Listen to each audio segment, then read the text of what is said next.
All right, we are live. I'm so excited. We are back with 2022, the first episode of the Positive Effect. Well, And let's hope it's a better year, right? yeah, I know. So I'm so excited, Kevin, to have you on as my first guest on the show this year. So thank you so much for joining us. Oh, it's my pleasure and my honor. I'm looking forward to it. So I'm just going to set us up and do the intro for the show. So, and then we'll get right into it because I've got a whole lot of questions I want to ask you. So if you haven't joined me before, I'm April Sobral. I'm the founder of Retail U and an author of a book called The Positive Effect. And this is my show. It's going to be available on Apple Podcasts as well as on Spotify. And if you're joining the feed on LinkedIn, just put your name in, tell us where you're coming from, because we like to go back and like say hi afterwards. And also just like anything that you learned really as you went through this amazing conversation that I'm going to have today with, I say that you're retail famous because you are, Kevin. I love it. So I'm going to introduce you, and then I'll ask you some questions. So Let's do it. I came across you, like, God, I've been watching your career and following you, and wanted to be on your team for a while. But you've had some really hefty roles. You were the vice president of sales and operations and customer experience for Ann Taylor Factory Loft and Outlet. You were the EVP of Global Sales for operations and real estate for New York and Company. You were the EVP head of stores and operations for L Brands for Old Navy. I mean, there is some amazing brands that you have headed up, and I'm just so like in awe to have you on my show today, quite honestly. So, Thank you. Thank you. so welcome. So I'm just going to start off by jumping in and really asking you some questions because I think everybody joining the feed is so excited to hear your story. So talk me through about how you got into your journey in retail, because Ron has this like accidental retail that Yeah. he's joined, right? A friend of ours. But how did you get into retail? Well, I'm not sure if I would call it accidental. I think it all began when I was probably 18.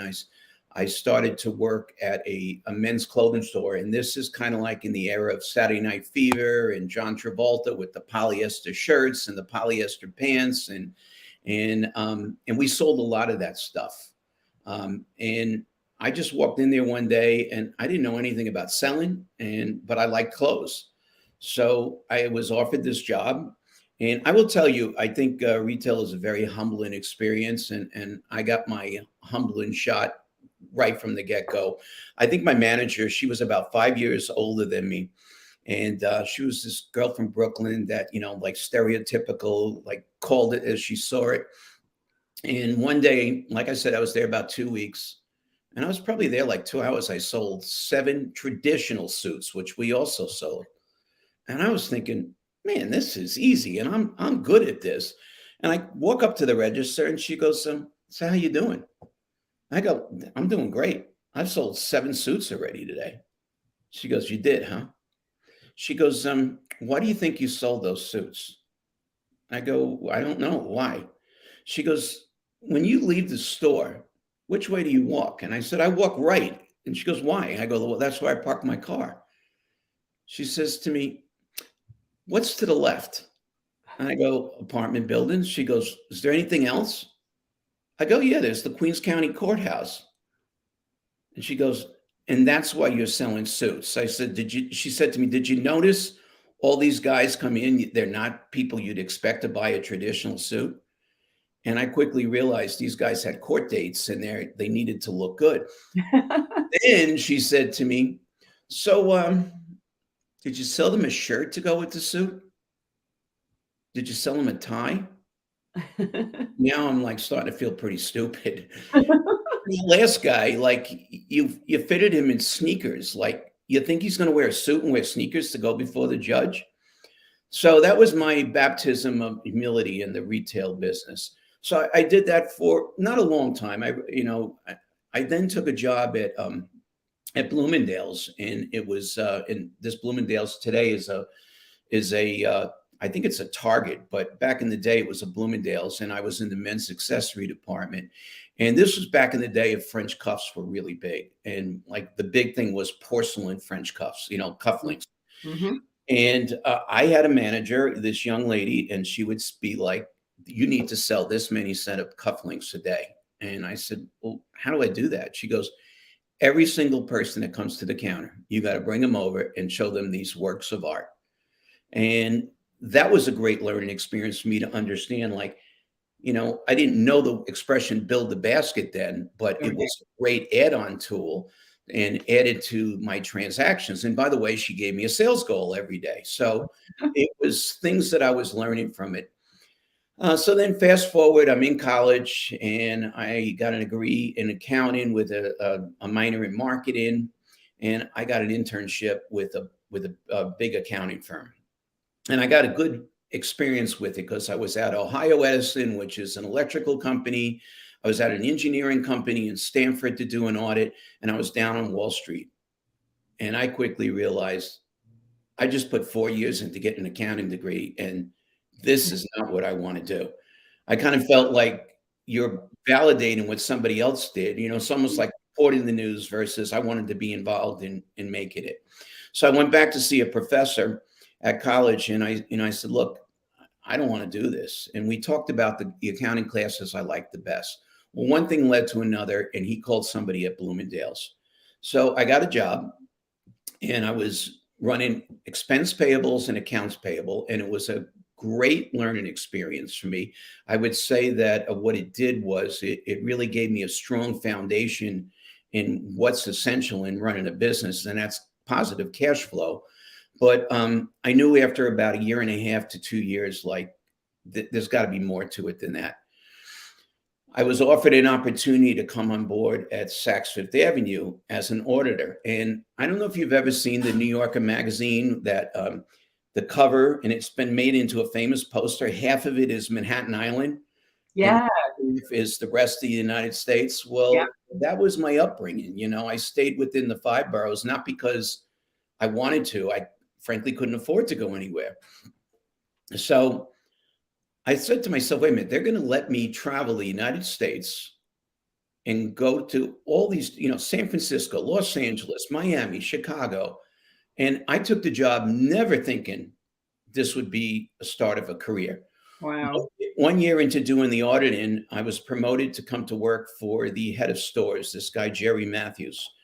And Jerry would just have me do whatever projects he needed. And one of the things was every Monday, I got to be the fly on the wall and sit in the room with the executive leadership team that would look at the business.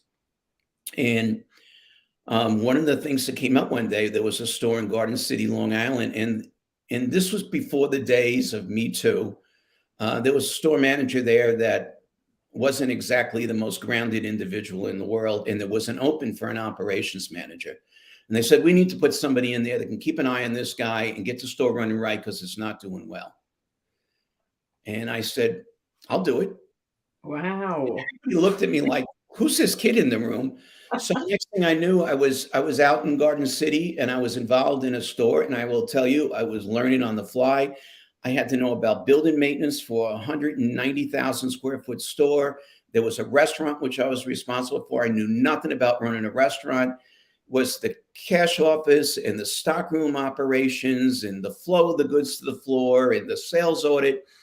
So I learned a lot. But the one thing I realized was there was a lot, almost everybody was significantly older than me that reported to me. And they weren't exactly the happiest people in the world. The culture in the store wasn't great. Right.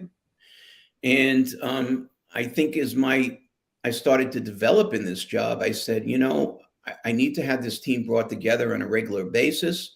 And I need to ask them, we met as a team, and I would ask them, how can I help them? And what do they need to be more successful? And I will tell you, the first couple of meetings, it was like crickets. Nobody said anything. So I said, well, maybe I need to have an agenda. And it took me all of a year to kind of break the code and have these people realize I was there to help them and support them to be as successful as possible. At that point, I knew what I wanted to do was be involved in stores. So not to spend too much time on it, I then went to Garden City. I went to Chevy Chase, Maryland, where I started merchandising. And then that led me to Florida, where I took over a store for a number of years. And that was really my baptism of getting into stores and that whole genre of driving revenue and running teams and that kind of thing. I love that story. I did not know all of that. I didn't know that you went to school and have an accounting background. I had no idea about that.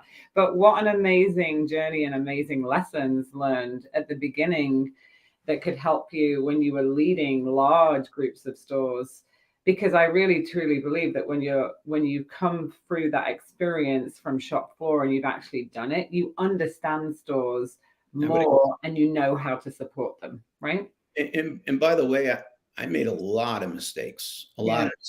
and I've always said this: when things go well, they go well. When things go bad, that's when you learn.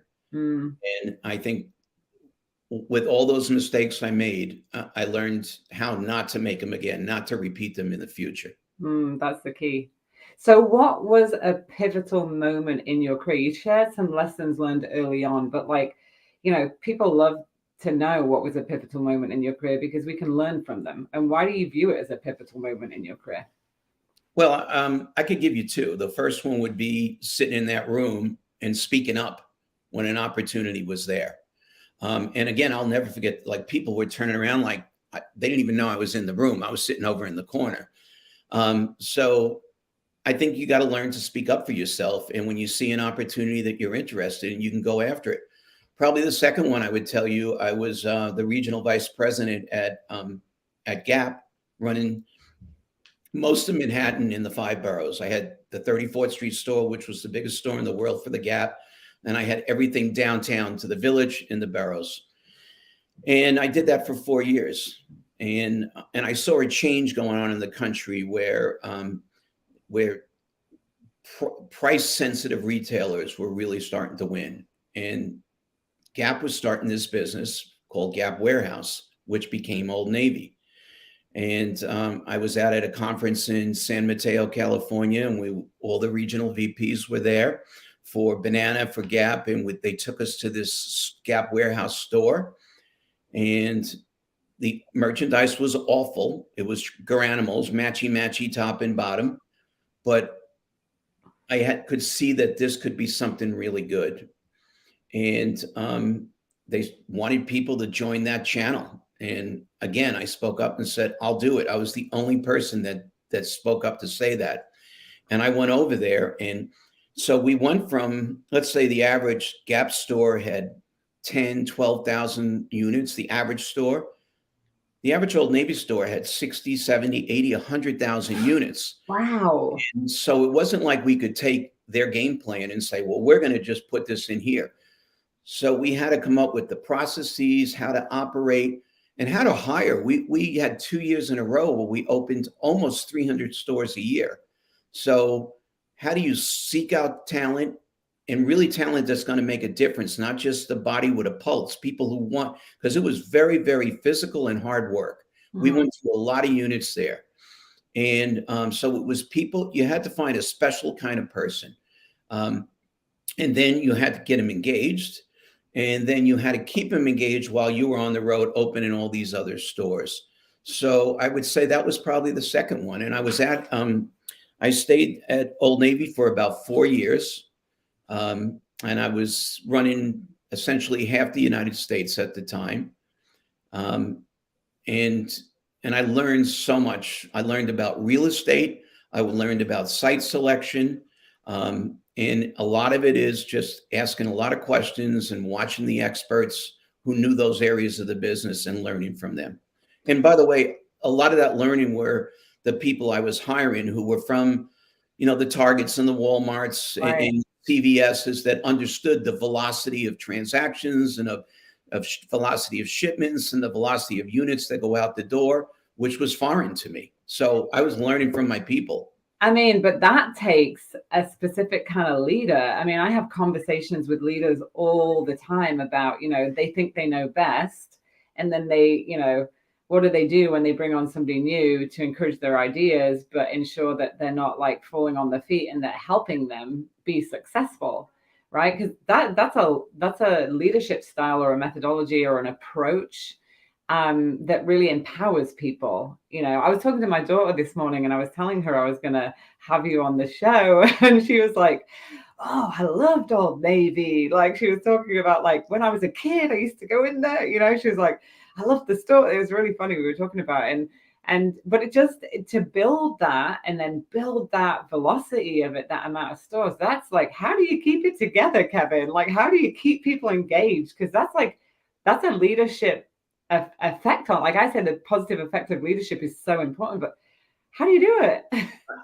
Honestly, there was a spirit of camaraderie and a spirit of we were building something that was unlike anything else. There was such pride within that organization. And man, people worked really, really hard, like crazy hours. And it wasn't like someone had a gun to their head, you have to do this.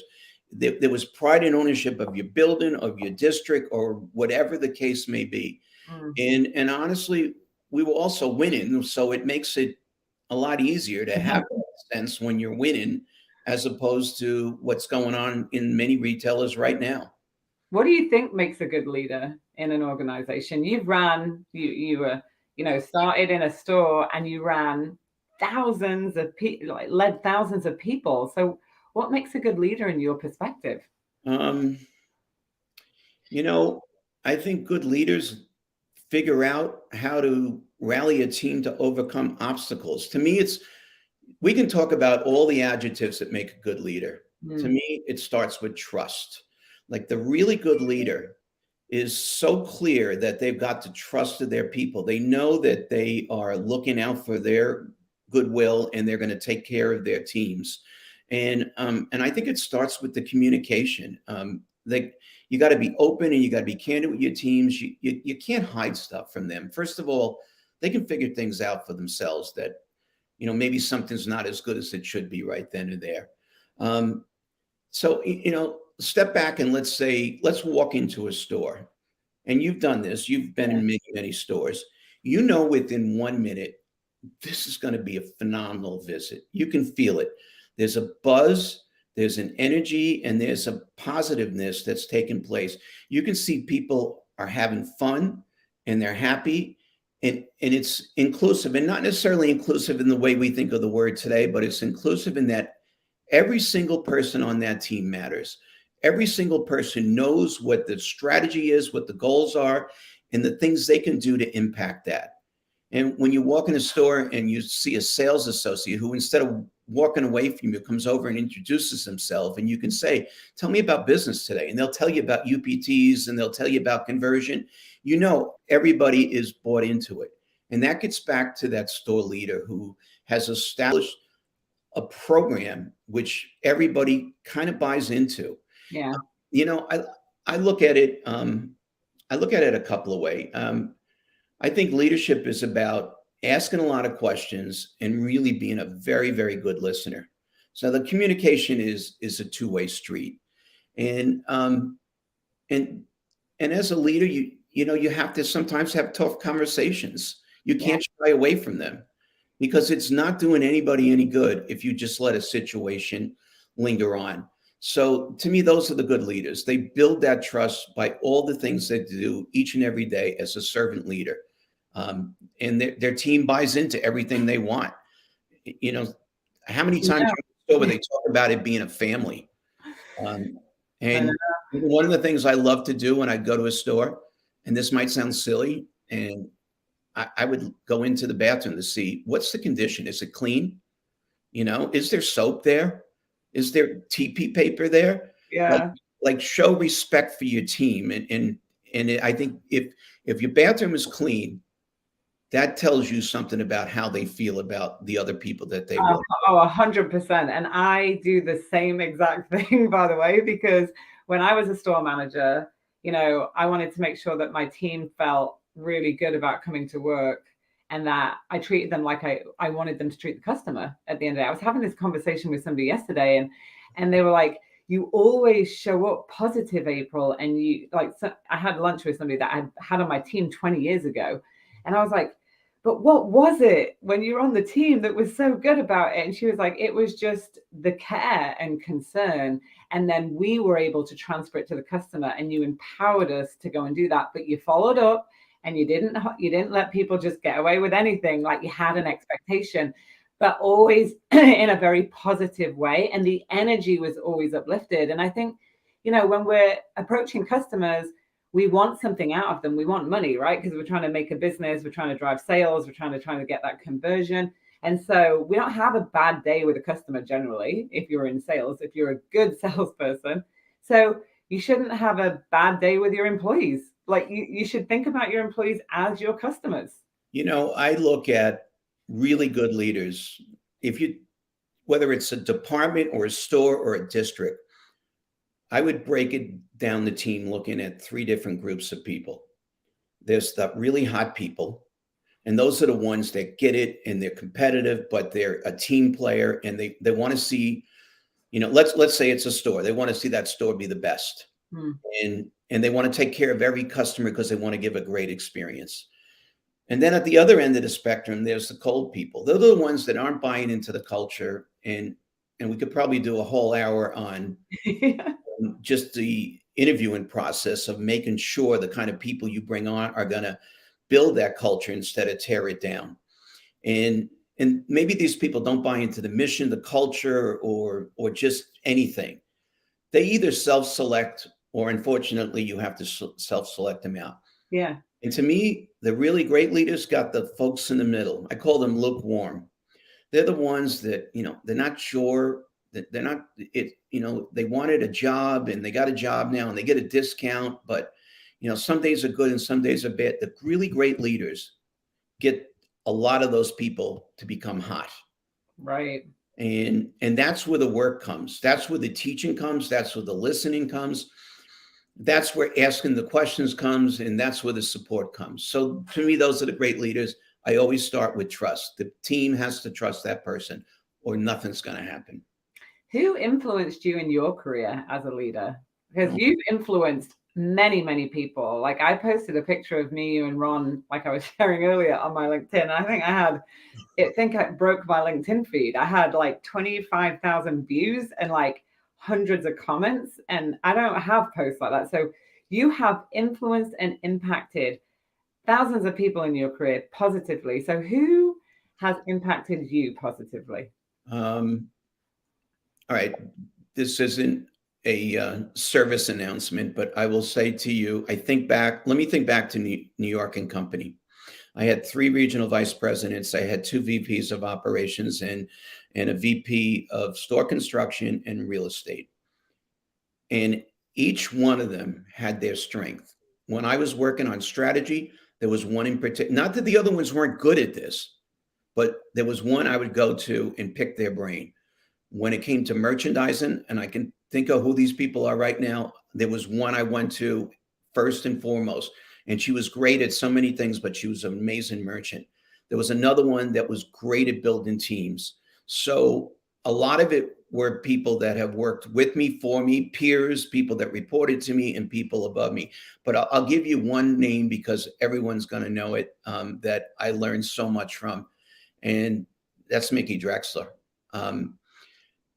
Here, this guy was running all of these different channels, and his curiosity was endless. And his attention to detail. I can remember sitting there in a style out review, and he was talking about the stitching on a pair of pants. And we spent like 30 minutes on the stitching. But to him, it was really important to get that right. So I think it emphasized to me how important it is to be curious and to have that attention to detail. And he always had the customer ear. Every seasonal review of product, he would say to myself, and there was 2 regionals in New York in those days, this woman, Carrie Januso, he would have us bring in 20, 25 store managers. And he didn't care about titles. And if he would turn and look at them and say, what do you think of that collection? What do you think of that group? And people would give their honest feedback. And because of the environment, he said, here was a store manager not afraid to give their honest feedback. And I can remember times when the design people would poo-poo it and push it down. And he would be brutal on design because he said, those are the people that are interfacing with the customer every single day, and you better start listening to him. So he wasn't big on the status quo. He wasn't big on titles. He wanted to know what everybody thought. And there's a reason why he is who he is. And I would relish every opportunity to sit through a meeting with him because he wasn't always easy. He was a really tough guy to work for.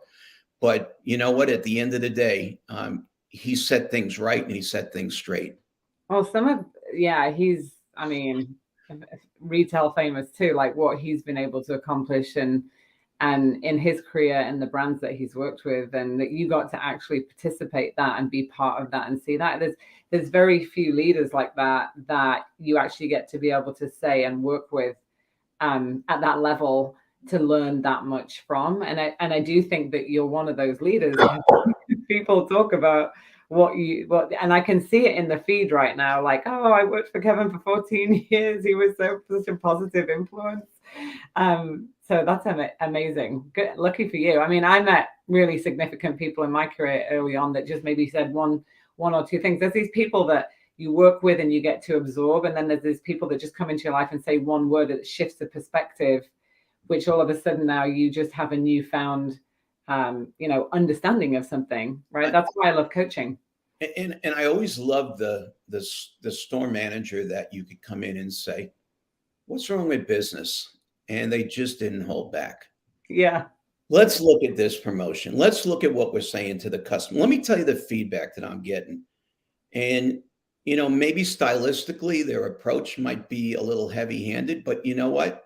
It didn't negate the fact that they knew exactly what they were talking about. Yeah. As opposed to somebody sitting in a corporate office that's looking at a computer and looking at sell-throughs and trying to make a determination of what the customer thinks and feels. Yeah, I think I always try and say to leaders, don't judge the person, measure the performance. It's very different. I write about that in the book. It's like, listen to what's being shared and not judging on how it's being shared. Because if you, like you said, there's some managers that are really vocal out there, but they're delivering results and their customers love them. So, so many times I went through many corporate Gap visits as a store manager. And I remember getting kicked under the table once by one of my DMs, like, don't say that. I'm like, well, if I don't tell them, how do they know? Yeah. How do they know how to help me? So I think as leaders in retail now, particularly now with all the challenges that are going on, we need to be so connected to the field, so connected to the front line, and really listen and create those environments where people can share so that we can learn, because we don't know, right? The customer has always been the king and queen, and never more so than now. Yeah. They're going to decide what the future looks like as to how they want to shop and what's important to them. And again, the person closest to it is that person inside the four walls of that store. So they should have a much bigger platform to really give that feedback. 100%. So do you think leadership can be learned? Yeah, I do. But you got to be receptive to it. And I'll give you a plug. I think your book, which I have right here, really sets the tone for a lot of that. But I also believe the program that you're putting together now, which you allowed me to view, really addresses, how do you encourage, how do you put people in a position where they can realize how important they can be to your business, and how do you have those conversations with people? I think in my experience over the years, the biggest mistake that's made is not having that conversation. People are adverse to having a difficult conversation, and they're not doing anybody any favors. You're not doing yourself any favors, your store, or for that matter, all the other associates in your store. So that program that you're creating, I think, really takes some of the mystery out of how to do that and why it's important. And I believe leaders will be much better as a result of that. Listen, I think back to when I started in that Garden City Saks, like, I didn't know what the heck I was doing as a leader. So it is something that you can learn, but you got to be open and receptive to it. Yeah. You can't have such a thin skin. You can't take the feedback. How has your career shaped you as a person? Because I would say retail is such a people business. Like I've got friends all over the world now, Yeah. just from working in retail. But how's it shaped you as a person?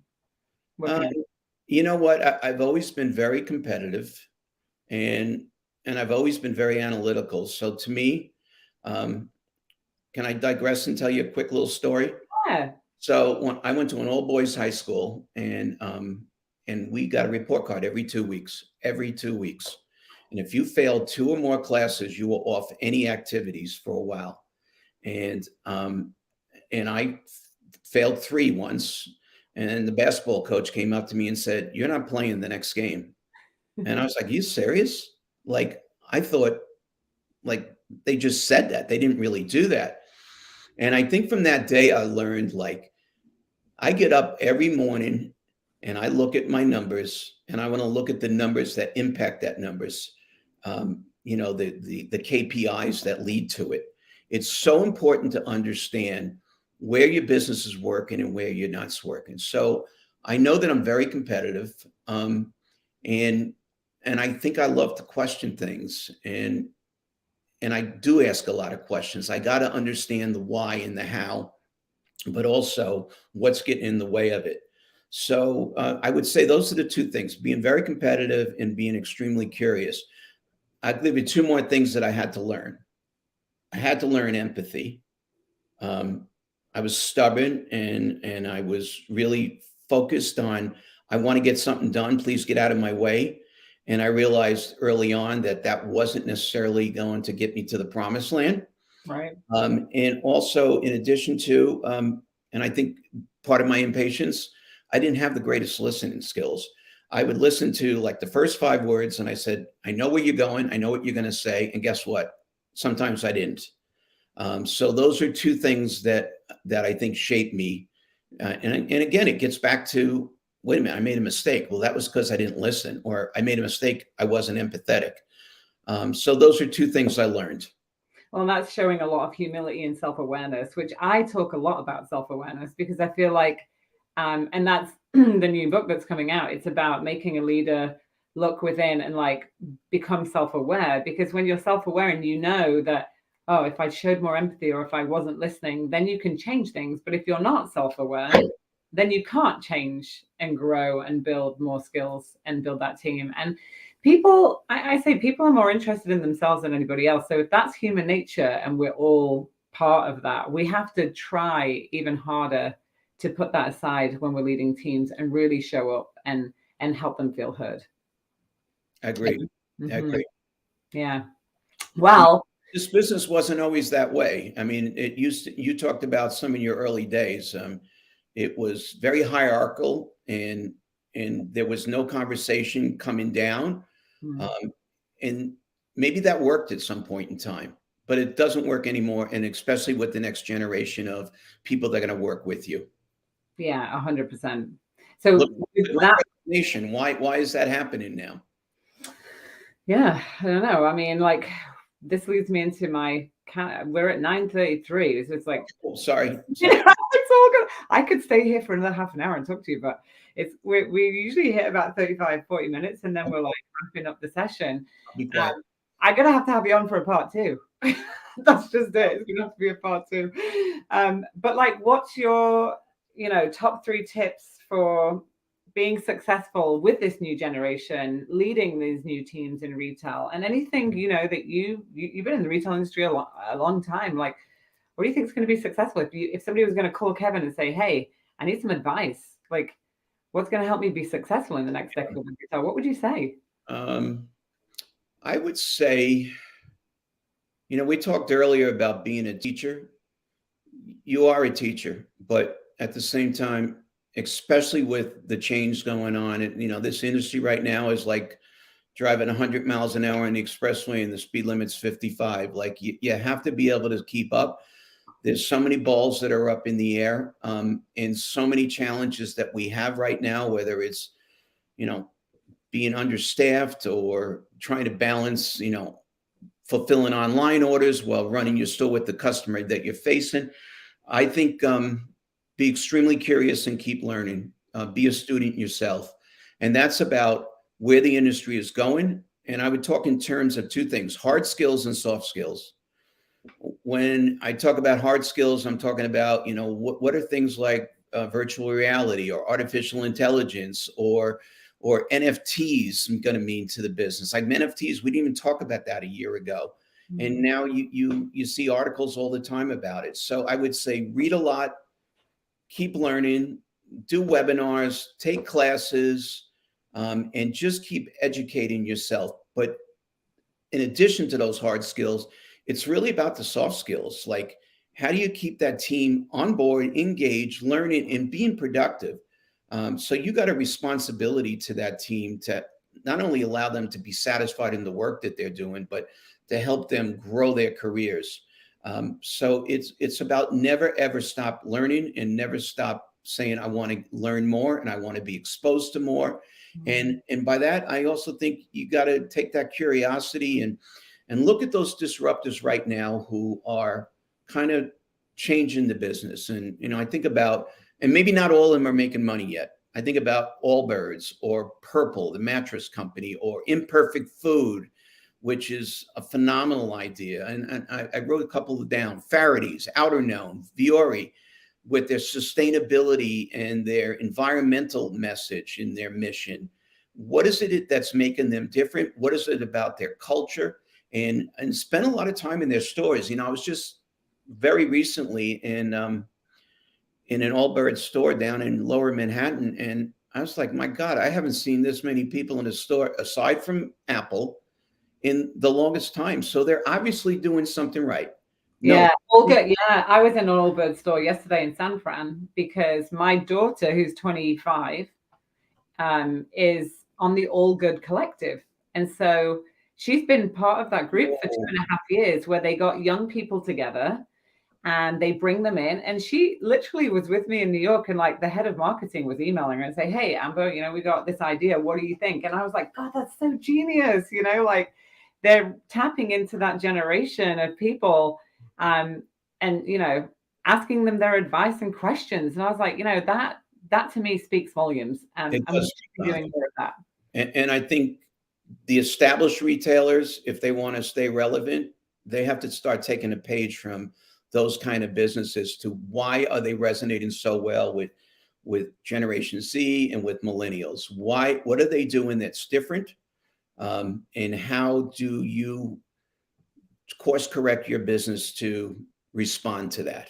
Yeah, 100%. Oh, I could talk to you all day. This is such a great conversation. I enjoyed it too. I enjoyed it. Is there anything that I didn't ask you that you wanted to share? I always love asking that question. No, I wouldn't say there's anything that you didn't ask, but I would love to spend time really understanding where this business is going and who are the people that are winning and why. I think there's got to be such a curiosity. If you're running a traditional retailer now, you got to find out what's going on there, because you can't look in the rearview mirror and say, we've always done it this way. That's the kiss of death. This business is changing and you got to be able to respond to that change. Such good advice. Such good advice. Well, that wraps up another episode of The Positive Effect. Well, that went fast. Yeah. My name's April Sabrell. This was Kevin Finnegan, Retail Famous. I'm going to say it again because you are. You can see all the comments. You'll go back and read them afterwards in the post. But it was such a pleasure having you on the show and picking your brain and learning from you and gaining your advice. And every time I spend time with you, Kevin, it is just such a joy because your energy is great. Your leadership is obviously had a positive effect on many, many people. And, I just can't thank you enough. I'm a huge fan of yours and what you're doing. So many retailers have gone by the wayside of having training and development programs and learning and development. So I think what you're doing is so needed and so important and necessary. And I hope people check it out. Oh, thank you. Well, that's a major endorsement for me. I can't thank you enough for that. Yeah, I'm passionate about people having a good boss. And so I know the impact of leadership, and that's where I want to spend my time, is just helping people be better at being a leader. Because There's a positive engagement equation. It is positive emotions plus competence equals positive results. I truly believe that. I agree. I totally agree. All right. Thank So you. Bye, everybody. Bye, everybody. And you can find this on Apple Podcasts, Spotify, and subscribe, share, tag somebody. This is an amazing conversation. And these conversations don't come to life as much as they should in our industry. So please, please, please share it. I say that every single week. And we'll see you on another episode. Bye, everyone. Thank you. Thanks,